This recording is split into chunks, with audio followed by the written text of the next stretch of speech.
In Richmond, California, the city still holds history. You'll see it on the streets, and you'll also see the old signs as well. This is where Uptown Bowling used to be.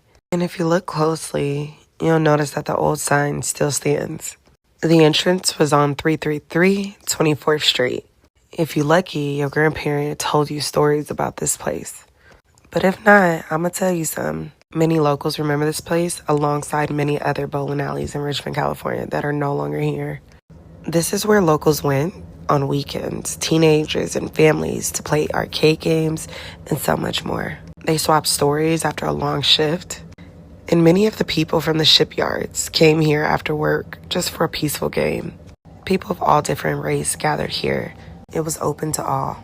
This wasn't just a place to bowl. This was a local social spot for people to gather, drink Coca-Cola, eat French fries, and just have fun, especially after those long shifts. And back then, smoking in public and in buildings was definitely allowed. Back in the day, parents could actually smoke in a car with their kids. I don't know if you remember, but back in the day, my parents used to smoke in a car up until 2008, where it became illegal. Used to send me to school smelling like a stressed out kid. But anyways, back to the story. But back in the early days, leagues were often separated.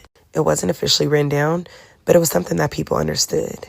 Now, one day, a team was short a team member. Nobody wanted to cancel that game. They was determined. So the alley manager said, just fill the lanes. Suddenly, black shipbuilders, white dock supervisors, and Latino people started to just play together. Despite segregation, this place always had a mixed crowd. It was unusual. All played side by side, trash talked each other. It was even arguing over scores. Bowling alleys played a big role in helping end segregation. Obviously, it didn't do it directly, but it gave us all a place to be together. It was among the few places where black and white and Latino people could all get together as families and have fun. So when you see this sign, do understand that it is history.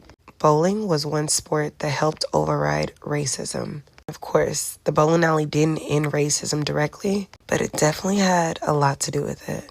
The sign is a symbol of togetherness, so this is probably why it still stands. The teenagers eventually started to spend more time at home. The families began to watch more TV, and eventually this place had to close. The sign will always be a reminder of how people benefited from Uptown Bowling back in the day. So pay attention to all the old signs in Richmond, California. There are so many, and they all have stories.